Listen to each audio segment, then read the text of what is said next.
गुरुप्रिय सत्संग जी, मैं विनोद लंदन से आज आपके समक्ष तुलसी साहब जी द्वारा रचित ग्रंथ घट रामायण भाग पहला पेश करने जा रहा हूँ और उम्मीद करता हूँ कि मेरे सभी भाई बहन तुलसी साहब जी के इन वचनों को बड़े ही प्रेम पूर्वक सुनेंगे और अपने जीवन में लाभ उठाएंगे। आज कल से आगे तुलसी साहब वचन Ghat Ramayan audio clip number 15। पौड़ी का अर्थ जान, सीढ़ी चढ़ना पछाण, सुरत सुखमना सान, मान लै की लारा। तुलसी साहब जी फरमाते हैं कि पलक राम, श्री गुरु नानक देव जी ने जिस पौड़ी या सीढ़ी का जिक्र किया है वह अंदर की सीढ़ी है, यानी कि पौड़ी है। उस अंदर की पौड़ी पर चढ़ना सीख, अपनी सुरत को सुखमना नाड़ी के द्वारा अंदर लेकर चल। अंबर आसमान देख, अमृतसर अधर पेख, पावे अद्भुत अलेख, आदि अंत सारा, 10वां महलन के पार, तार चार द्वारा। तुलसी साहब जी अपनी मधुर रचना से फरमाते हैं कि ए पलक राम, जो आसमान तू बाहर देख रहा है ठीक वैसा ही आसमान तेरे भीतर भी है। उस आसमान को अपने भीतर देख। जो अमृतसर, प्रयाग, त्रिवेणी बाहर है वो नकल है और असली तेरे अंदर है। उसमें स्नान कर। जिस वाहिगुरु का आद अंत नहीं पाया जा सकता, उस वाहिगुरु को अपने अंदर देख। फिर तुझे आदि और अंत इस सारी सृष्टि के पसारे का पता चल जाएगा।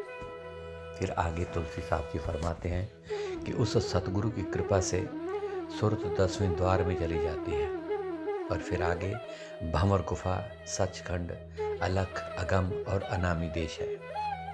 सुरत कड़ियाव सार, साधो परे साध पार, गुरु गुरु दरियाव लार, कारस कमल मारा।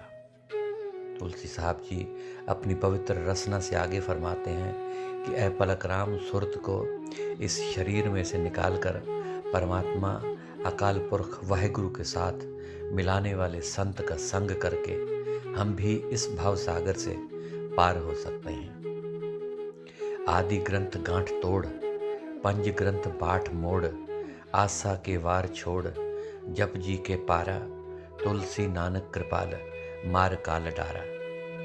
तुलसी साहब जी फरमाते हैं कि आदि ग्रंथ, पंज ग्रंथी, आशा की वार और जप जी साहब में ऊपर के सभी स्थानों के बारे में बयान किया गया है। हमें बाहरमुखी नाम से तल्लुक जोड़कर अंदरमुखी नाम जो संतों महात्माओं की कृपा से अंदर में मिलता है, उसकी कमाई करके हम ऊपर चढ़ाई कर सकते हैं। इसके लिए हमें अपने बाहरी सभी ताल्लुक तोड़ने पड़ते हैं। आगे फरमाते हैं कि जब हमने आशा की वार, पंच ग्रंथी और जपजी साहब को पढ़कर सच्चाई जान ली, तो उनके शिक्षा अनुसार किसी संत महात्मा से नाम लेकर कमाई करके अंदर चले जाने पर काल की सारी शक्ति खत्म हो जाती है। जो मन कल तक हमारी मुखालफत करता था, उससे छुटकारा हो जाता है। जिस मन को काबू करने के वास्ते हमने जब तक तीर्थ व्रत किए, अब वे सभी बेकार हो गए।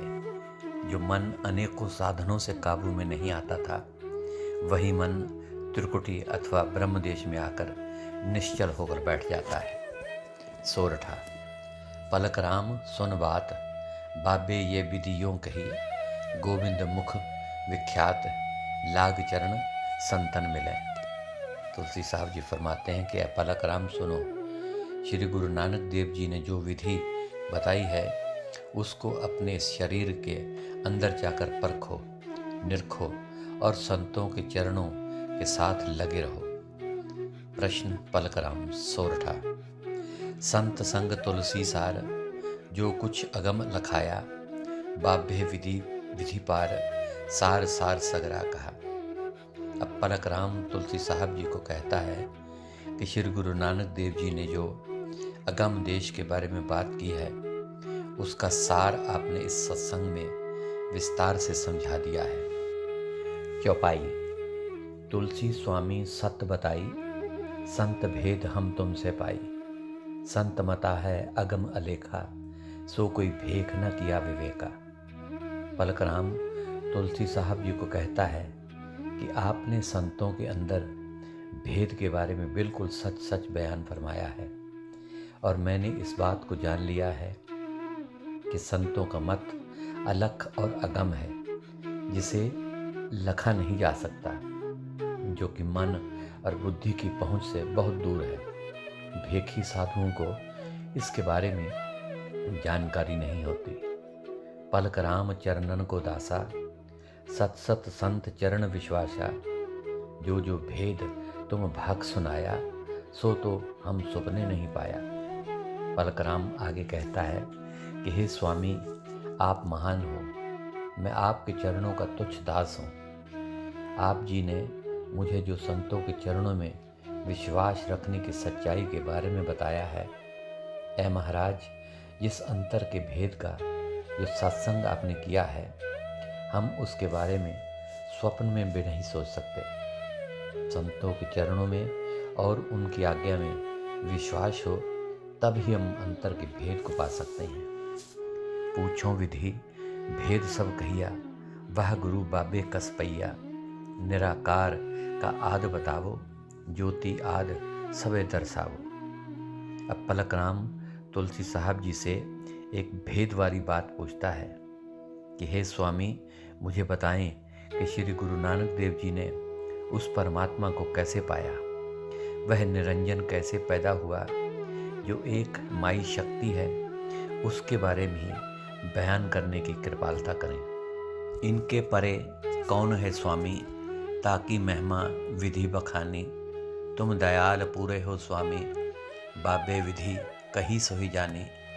संतन अगम आद कस गाई, सो स्वामी मोहे भाग सुनाई। अब पलक राम तुलसी साहब जी से पूछता है कि निरंकार से ऊपर कौन है, वो कौन है जो सारे इस सिलसिले को चला रहा है। कृपा करके उसकी महिमा के बारे में बताइए।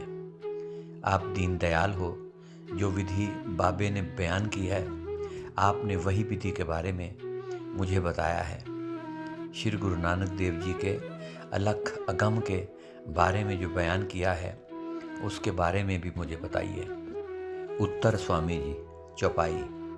तीन लोक से चौथा न्यारा, चौथे के परे अगम अपारा। पुरख तहाँ का एक अगम अनामी, चौथा पद तही पार ठिकानी।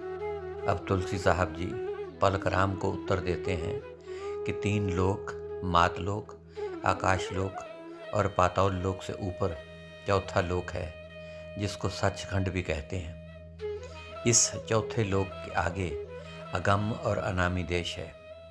उस स्थान के धनी को अनामी पुरुष कहते हैं। उसका ठिकाना चौथे पद के परे है। चौथा पद सतनाम कहाई, तेह नानक वह गुरु बताई। सतनाम वह गुरु बतावा, तेही कबीर सत शब्द लखावा। तुलसी साहब जी फरमाते हैं कि पलक राम, चौथा पद सतनाम कहलाता है। सतनाम को ही वाहिगुरु कहा गया है।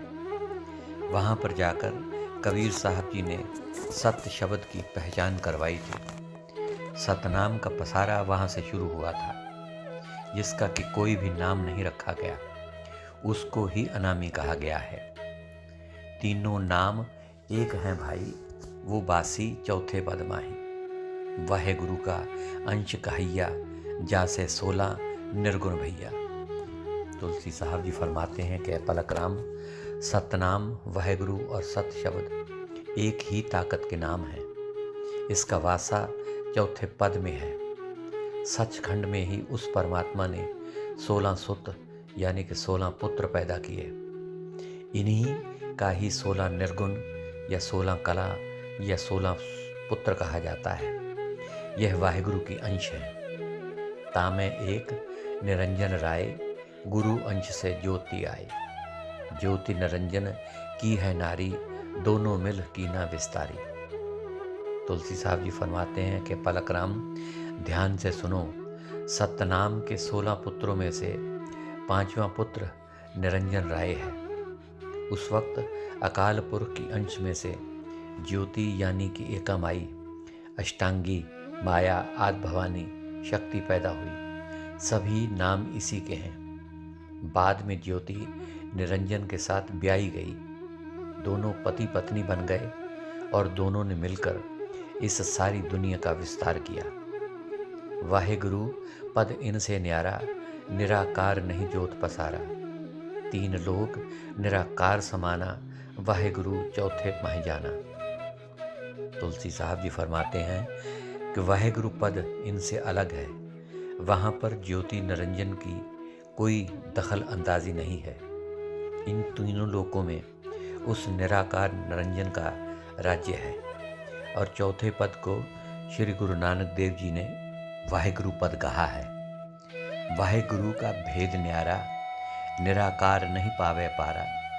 ज्योत निरंजन किया विधाना, उपजय तीन पुत्र परवाना। तुलसी साहब जी आगे बयान करते हैं कि वाहेगुरु का भेद इन सब से न्यारा है और अलग है। निरंजन ने तीन पुत्र पैदा किए, ब्रह्मा, विष्णु और महेश। यह तीनों इस संसार को चला रहे हैं। अब दुनिया की कर्ता एका माई है। जो भी 10 अवतार इस पृथ्वी पर आए वे सभी काल भगवान द्वारा भेजे गए थे। 10 के 10 अवतार काल के भाई थे। कहने का भाव ये कि वे सभी अवतार काल भगवान के अंश थे। उनके नाम इस प्रकार थे: मच्छ, कच्छ, वराह, नरसिंह, वामन, परशुराम, श्री रामचंद्र जी, श्री कृष्ण महाराज, भगवान बुद्ध और कल्कि। काल ने लिए 10 अवतारा, 3 पुत्र पुन साज सवारा। ब्रह्मा वेद पुराण बनावा, तामै सकल जीव उर्झावा।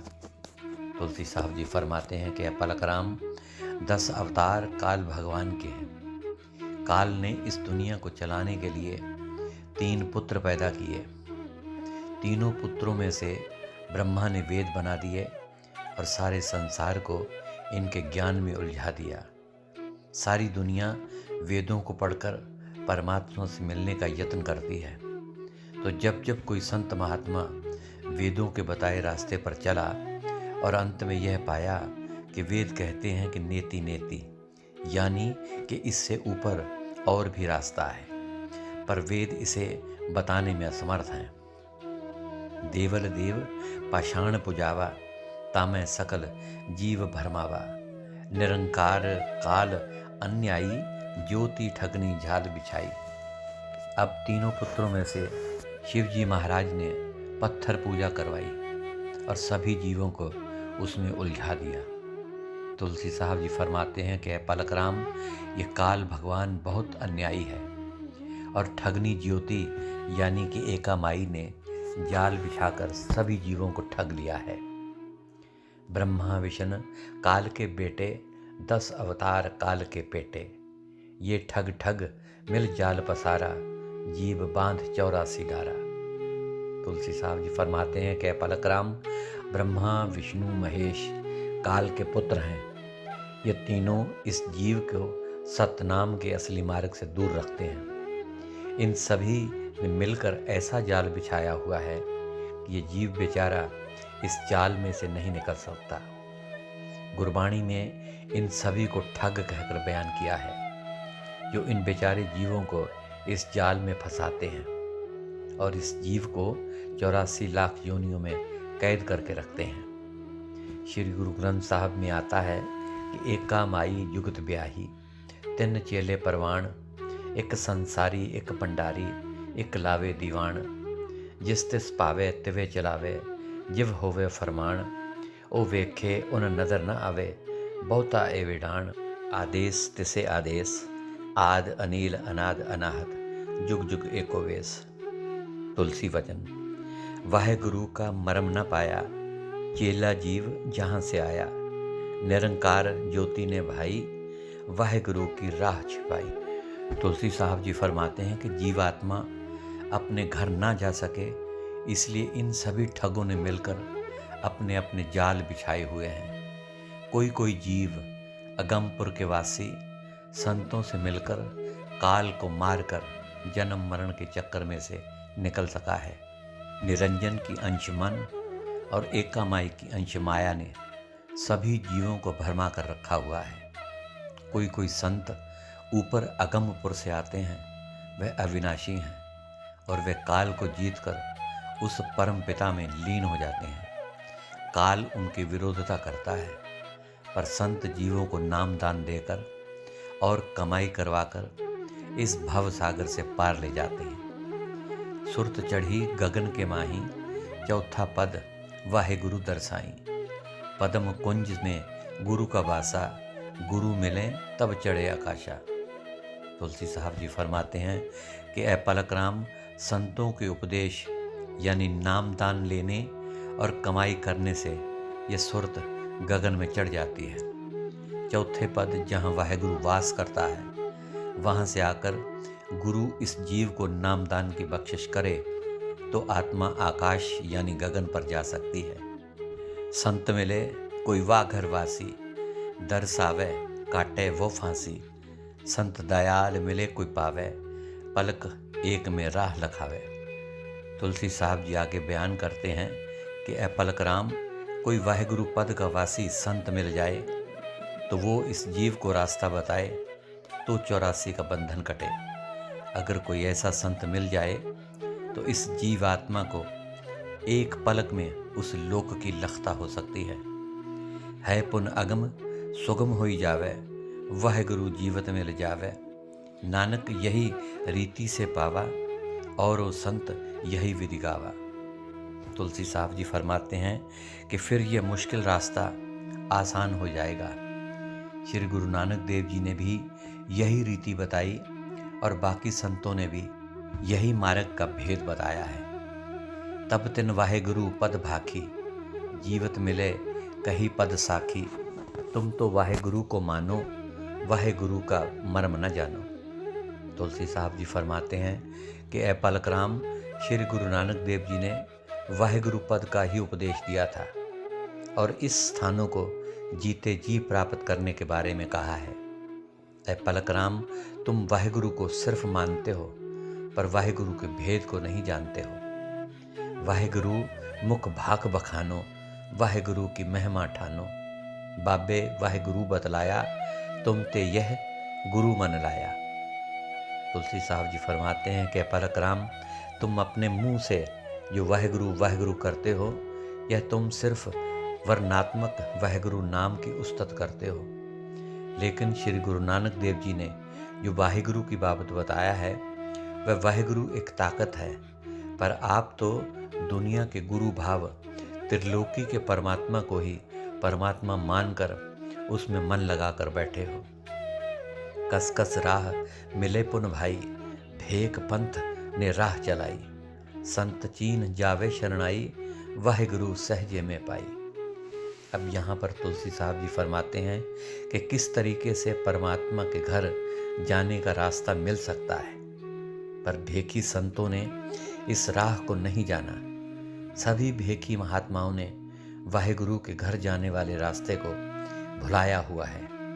अगर हम वो रास्ता पाना चाहते हैं तो हमें संतों की शरण में जाना होगा, तब यह रास्ता हमें सहज अवस्था में जाकर मिल सकता है।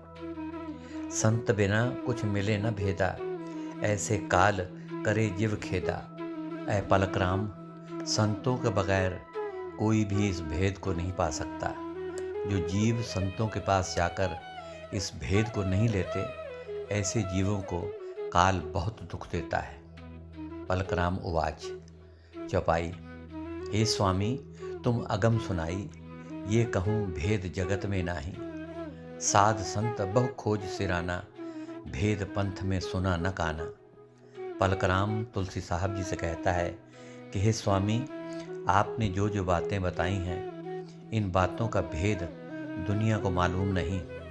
साधु संतों ने बहुत ही खोज की है जो मैंने अपने कानों से नहीं सुनी, लेकिन इसका भेद इन भेखी संत महात्मा को पता नहीं है। सुना भेद मन चक्रित भया, ये तो स्वामी अकथ सुनैया।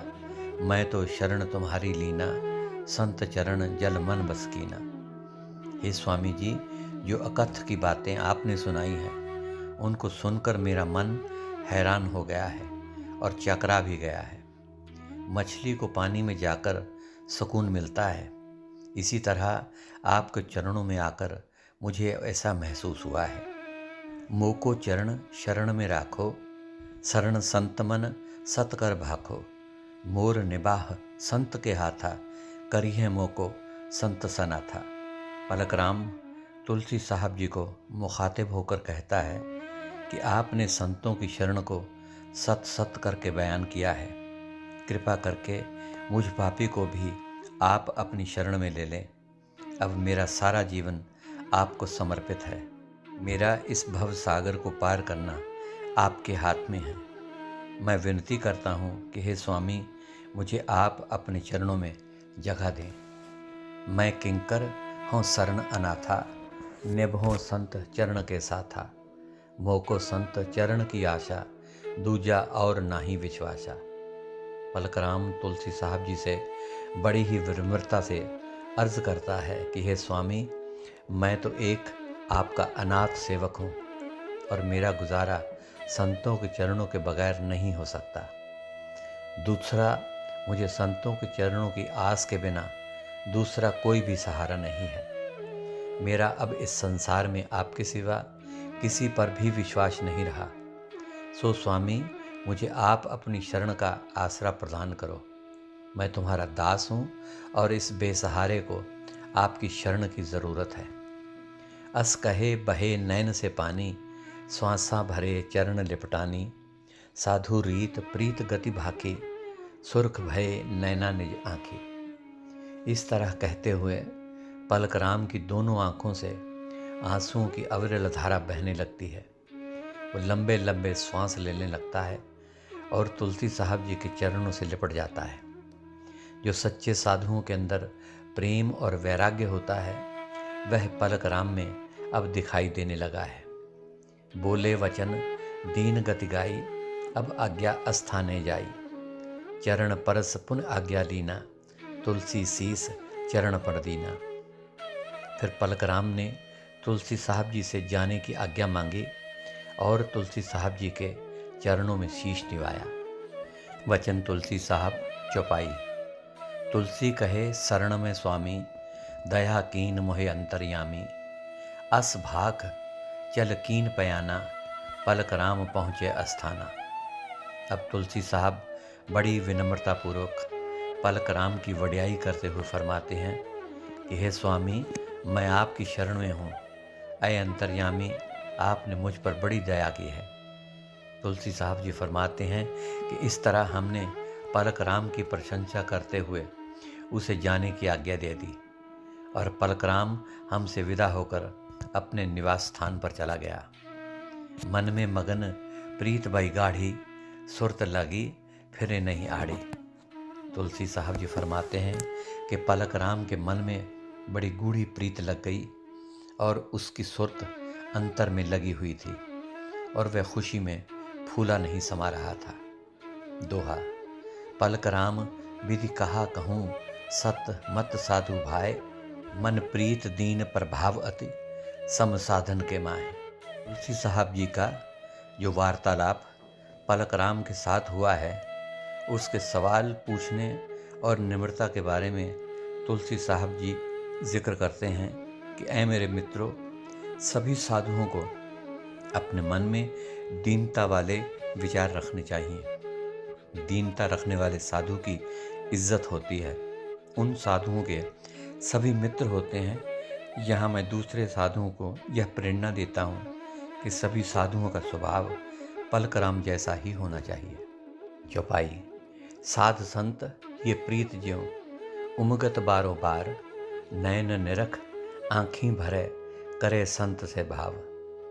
तुलसी साहब जी अपनी मधुर रचना से फरमाते हैं कि साधु संतों के हृदय में जिस तरह प्रेम और प्यार की प्रीति होती है, ठीक उसी तरह पलकराम के अंदर भी प्यार की लहरें ठाठे मारती थी।